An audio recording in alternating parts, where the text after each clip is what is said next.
Indiana basketball took down Ohio State in a close one tonight, 71-65.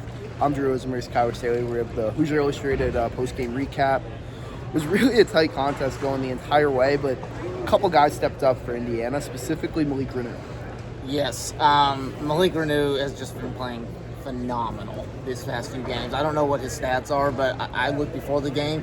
He was averaging around, I think it was like 24 points in the last 3 games. I don't know what it is after this one, but I mean, he's just growing up in front of our eyes, and he's become that leader at the front court. I mean, he was a little shaky, I would say, in the first half, but it was the second half. Mike Woodson talked about, or no, it was Xavier Johnson talked about how Mike Woodson kind of challenged him at halftime to, unlock his game a little bit. And he said, hey, you're not playing very well. We need you to step up. That's exactly what he did. I think when Indiana went on their run, he obviously scored the most points out of that run. So stepped up. What he finished with, was it 23?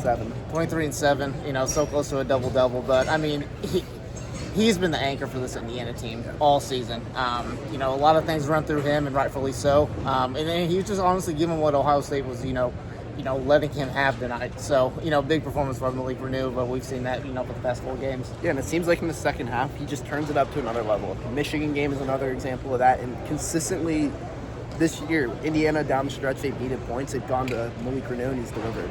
But a couple other guys stepped up. Xavier Johnson, I'm going to start with him.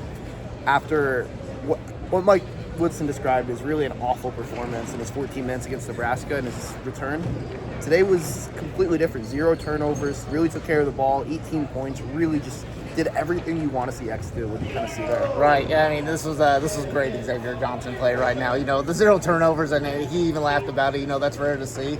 But he was really good about taking care of the ball. I thought he was really, really aggressive at attacking the rim. I got a little wild at times with him, but he was really aggressive at that end, got to the line. Struggled down the stretch a little bit with the free throws, but I mean, when Xavier Johnson's playing this way, I mean, Indiana is really close to what they can become. That potential, gets higher and higher. With that, the ceiling gets higher there. So having Xavier Johnson back, the captain of this team, the leader, he looks like he's back to full health a little bit. So, obviously he's still got to work out the kinks a little bit, but and another thing I thought he did well tonight, he was setting up the bigs, and he was finding the open shooters, tonight. So Xavier Johnson, if he's back to full health, moving forward, this Indiana team gets a lot more dangerous. Yeah, and then CJ Gunn talked about it a little bit. Xavier Johnson, just his leadership is so big, but we got to talk about CJ Gunn.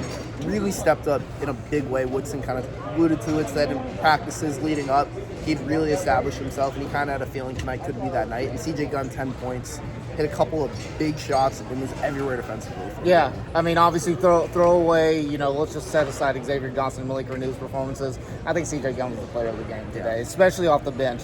Mike Woodson rode with him a lot in the second half. He was pretty close to closing out the entire game.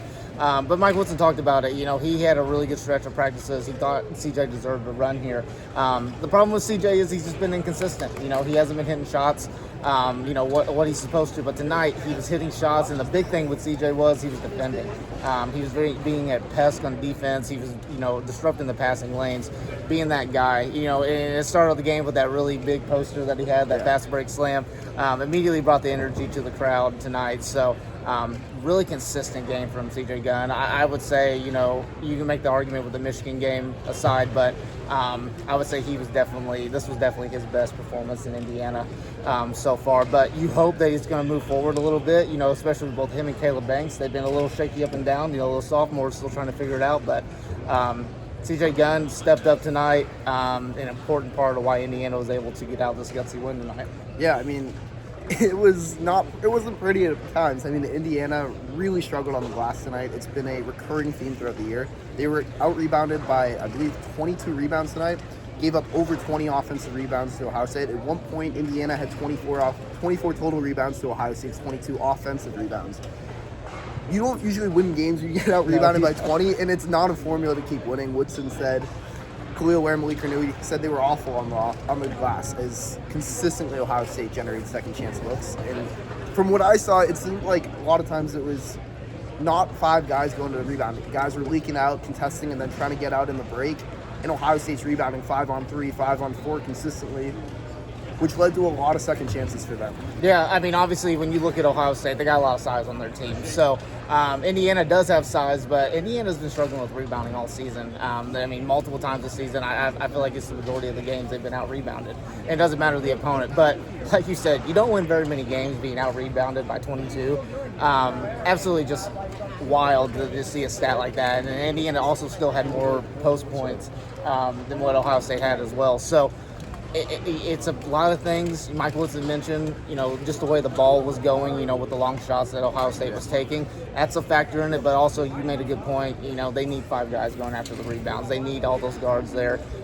They need the wings, whoever it's going to be, Caleb Banks and McKenzie and Baco, they got to be in there and mixing it up. So that's the Big Ten for you. It was a gutsy win today for Indiana, but I think Indiana fans at this point, you really just have to accept that Indiana's never going to win pretty. Yeah. It's going to be a roller coaster ride every single game, but as long as the Hoosiers are finding out ways to win games, moving forward in the Big Ten, I think that's the most important part, obviously. Yeah, you said it best. It wasn't pretty, but the Hoosiers got it done. They'll be back in action next week when they travel to Piscataway, New Jersey, to face Rutgers in a place that hasn't been too kind for Indiana basketball as of late. For Hoosier Illustrated, I'm Drew Rosemary. That's Kyler Staley. This is the Hoosier Illustrated Recap.